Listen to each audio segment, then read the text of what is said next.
Why, yes, I unequivocally am looking forward to spending a few orgasm-tastic hours with you this evening. Nope. Gonna have to take a rain check. Nintendo just released its quarterly financial report. What? Andrew, what the fuck? Okay, so Nintendo closed its last fiscal year with its third and largest consecutive operating loss, along with its second net loss.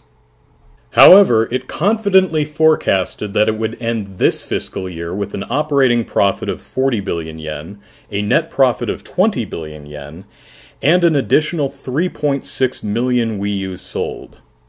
Let's see how it did for the first quarter of the new fiscal year.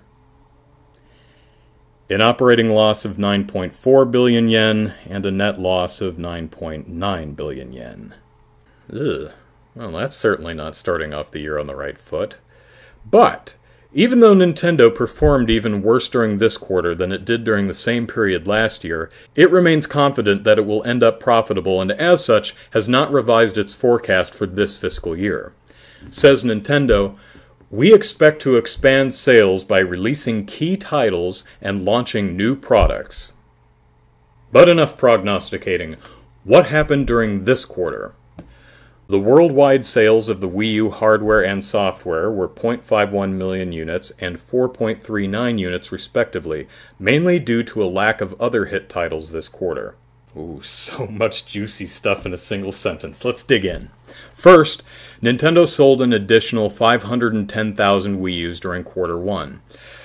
Yeah, still not that great, especially when your goal is 3.6 million by the end of the fiscal year, but with the exception of the Wii U's launch and its second Christmas, this is the best quarter it's had so far.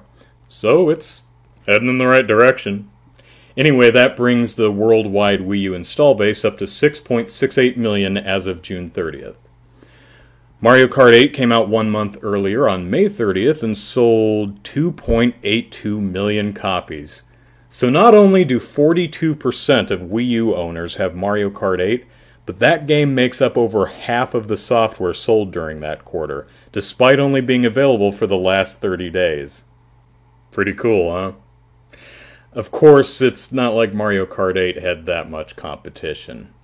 Don't get me wrong, it's a genuinely great game, and I don't mean to sell it short, but like Nintendo said, hardware and software sales are the way they are because, and I quote, "a lack of other hit titles this quarter." Yeah, you ain't just whistling Dixie, Nintendo. But that's just the retail scene. The nearly 30 eShop games that released during the quarter included such notable titles as Child of Light, NES Remix 2, 1001 Spikes, Pushmo World, and the absolutely phenomenal Shovel Knight. So let it never be said that there's nothing to play on the Wii U. Alright, let's see, what else? Oh, this is interesting. It looks like the original Wii isn't selling in Japan anymore, but Nintendo still sold 90,000 of them in other parts of the world, and expects to sell a total of 500,000 this fiscal year. Neat. Well, look at that, Nintendo. 42% of quarter one sales come from the Americas as compared to 22% from Japan. Looks like you're selling more here than you are back home. Just as you've been for years. Maybe it's worth bringing over titles that you might not otherwise consider. Eh? Captain Toad Treasure Tracker got delayed to January, but just for the PAL regions. That's a bummer. But it's good to see Watch Dogs is still on the list of upcoming third-party titles. You hear that, Ubisoft? You ain't just gonna sweep this title under the rug. Nintendo didn't forget. And neither have I.